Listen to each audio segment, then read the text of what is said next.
In 2017, Dylan Baines was involved in a car accident near Caerphilly in South Wales, which but for the smallest of margins would have killed him. A cheerful and positive young man, he was in his last year of training as an electrician in those days, excited about the future.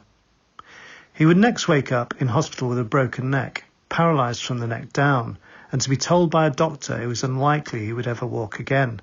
The accident had taken place 2 days after his 22nd birthday. The rehabilitation had been slow, 2 years stuck in the house, as he says, but also careful, supported by his family and friends at every stage. Just under 5 years later, it is therefore remarkable to be talking to Dylan in the sunshine of Portugal at the Pestana Vila Sol Golf Resort for the last EDGA Tour event of 2022. Now standing tall with a relaxed posture, a well-deserved post-round beer on the golf club terrace table, Dylan was the leader in the net category of the EDGA Algarve Open, sponsored by RSM UK, which featured 80 players from 15 nations.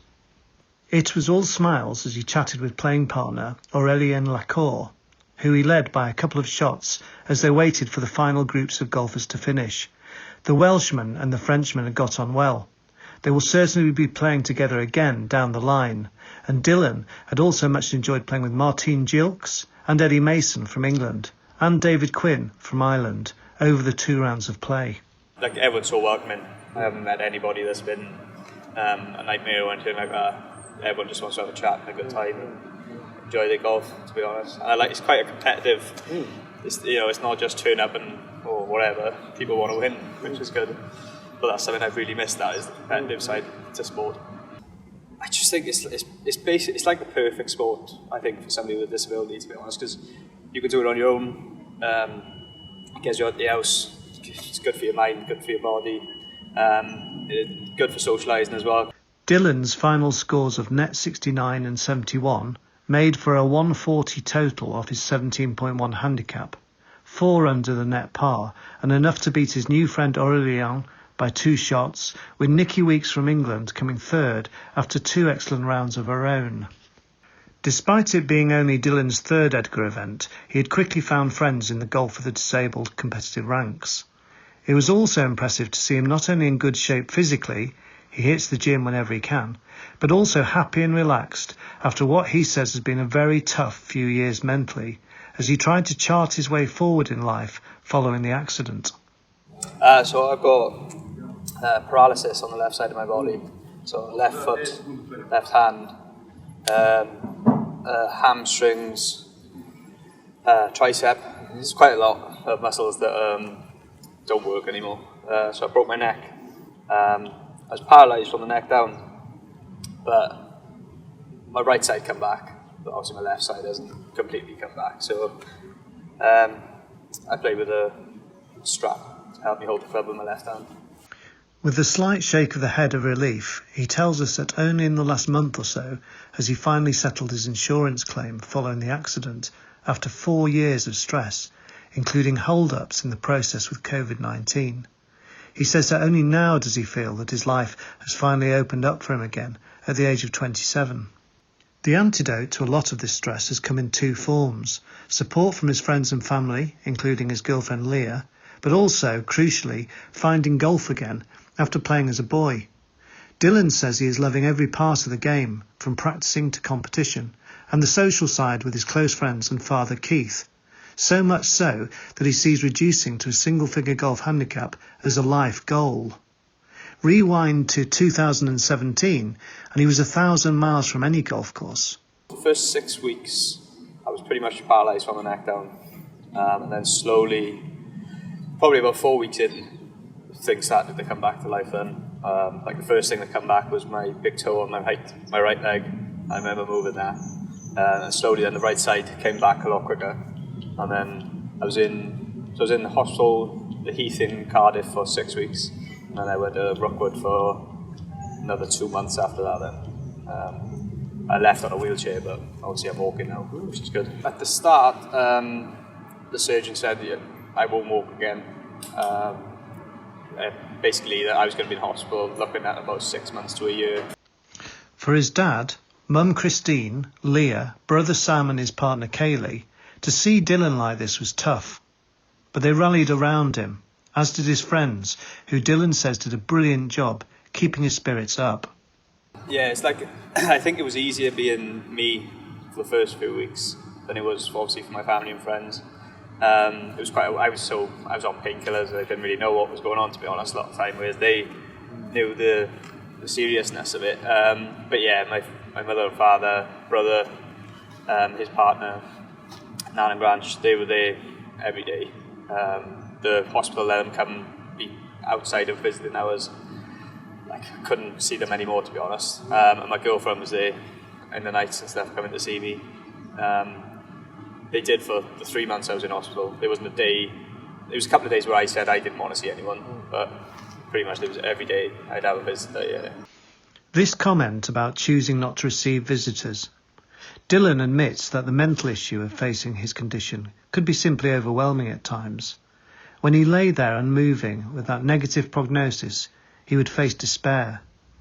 From being full of energy and enjoying the best time of his life with friends, to lying in a hospital bed. However, it was the patient encouragement of a skilled physiotherapist that would make a key difference to Dylan. I remember I was in the heath, and I remember I was flat on my back for 6 weeks. I wasn't allowed to be lifted or moved. And the physio would come in every day. And she'd say, just try and move things. And the one day I could just lift my big toe, and I went crazy. Like, I couldn't wait. My mother and father came in, and I was telling them it was a start. I think that's what I seen it as. And then my right arm started to come back.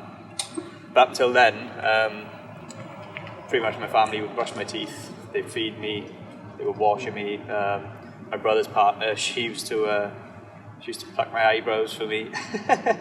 And my brother would shave me and stuff, and it's just something you don't think would ever happen. But you're just grateful when they're there. Dylan would spend more than 3 months in hospital, and although he would need plenty of rehab over the next few years, and despite leaving in a wheelchair, he would gradually beat that doctor's prediction and stand on his own 2 feet once more. After the triumph of getting himself stronger over the next 3 years or so, he needed something more to get him out of the house and find outdoor exercise and a better social landscape. As a proud Welshman, he had enjoyed rugby and football as a lad, and just a little bit of golf when younger. He now tried golf again, using one arm, but it wasn't quite working for him. He got talking to a stranger, who is now a valued friend, fellow Welshman Mike Jones. Mike's role as an EDGA advocate is to help spread the word for golf for the disabled, wherever he may meet a person with an impairment. But after my accident, I really missed competitive sports. I played football before my accident, and I just felt like I needed something to focus on. And that was when I met Mike Jones. He went the same physio as me. And he told me about there's this adaptive glove that I could use to play golf. So he took me to the range at the Celtic Manor. As soon as I started, I didn't want to leave. I think I had so many balls, I had blisters all over my hands. The adapted glove and strap now allowed his weaker left arm to become integral to his new golf swing. It's just like a stabiliser more than anything. So my right arm is where the power, but my left, it just helps steady and guide as I'm coming through. It doesn't do an awful lot, but I've swung one-handed and I've swung with both. It's a lot easier with my left hand strapped to the club. Mike Jones then offered to be Dylan's travelling buddy to France for EDGA's Pas de Calais Paragolf Open, which Dylan enjoyed, and then he entered the Irish Open for players with disabilities in July. I've loved it since, and pretty much all I do now, all I want to do is... A key element of his physical progress in building a stronger swing is thanks to golf fitness instructor Zach Gould, who is based in Cardiff, known as Dr. Golf. Gould introduced Dylan to stretching exercises to help with mobility while building strength, and his swing speed is up by 10 miles per hour. A timely lesson given by PGA coach Kenneth Mills found that Dylan hadn't been using his stronger right leg enough in the swing, relying too much on his weaker left. Changing this made a massive difference, said Dylan. Dylan's home club is Bargoed Golf Club, a parkland course in East Glamorgan in Wales, which has fine views along the Rhymney Valley towards the mountains of the Brecon Beacons. It is a place where friendships are easily made, and Dylan says the members have been highly supportive of his reintroduction to the game, a welcoming atmosphere being crucial with his disability and in his hard work to get fitter and enjoy sport again. At first, his golf handicap was inevitably in the high 20s for a returning golfer, but things are improving very quickly now. Yeah, well, it started off, high 20s, coming down. I'm hoping my goal sort of by the end of next year is to be 10, around 10 mark, or maybe if I can get to single figures. And then that was my life goal, to be honest, to get to single figures. But I do think it's more achievable than what I think. So once I get to that, who knows? Today he will tell you that he feels huge relief after some very dark days where he doubted he could get back to anything like the old Dylan. The mental pressure lasted long after leaving the rehabilitation centre. He can remember the days when he was very snappy, in his own words, with his family and wanted to be alone, but he is eternally grateful that they always understood what he was going through. Understanding is the key, he says. It's just be with them, I think, give them time, and just try and understand what they're going through. That's all you can do, really. Be there as much as you can. That's it. Just be there for them. Dylan is now able to look ahead positively. He loved informing his family and mates of his victory at Villasol, and they were all over the moon, he said. Golf has given him a new chapter in his life, which he is embracing to the full. New friends like Mike, Aurelian, and many others made in Portugal are the real bonus. Like I remember for the first 2 years of my accident, I was just stuck in the house all the time. It was really hard to do that. And then since I started playing golf, I've seen my friends a lot more, because I've seen them on the golf course every Saturday.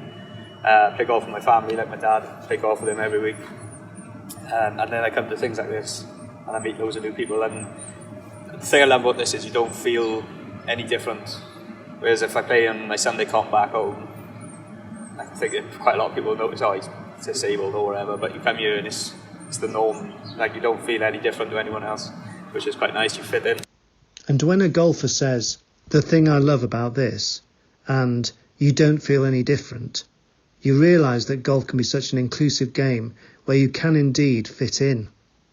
As Dylan was nervously joking with the other golfers as he waited to see if he had won in Villasol, he was now a full part of the fabric of something quite exciting.